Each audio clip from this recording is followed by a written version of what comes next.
lives online, on group chats, gaming, streaming, scrolling. It's where we all hang out. But just like you wouldn't walk through a busy city with your backpack wide open and your wallet sticking out, you shouldn't navigate the internet without locking things down.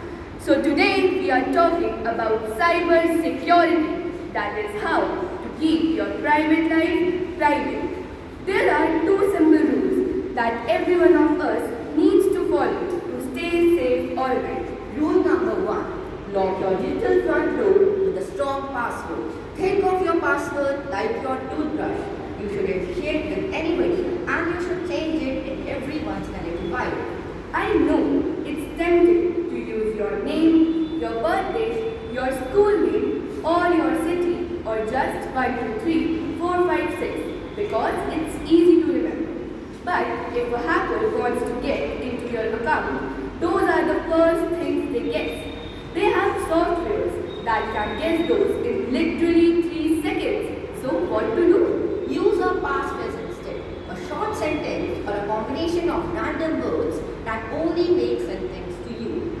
Mixed with numbers and symbols like Blue panda eats spaghetti $2. it takes a human to remember it, but a computer will struggle to crack it. And also do not use the same password for TikTok, Instagram, Facebook, Discord, and your school only. If one gets hacked, then all will get hacked. Rule number 2. Always remember the internet is permanent. Every photo you send, every comment you leave, and every search you make builds your digital footprint. Even if you delete a photo, a mean comment, or you use disappearing apps like Snapchat, anyone can take a screenshot. Before you can send on something angry, rabid, or experimental, ask yourself, would I want my parents, my teachers, or my future boss to see this?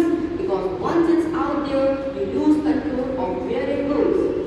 Cybersecurity isn't about being afraid of the internet. It is just about being smart. So, protect your passwords, don't click on suspicious links,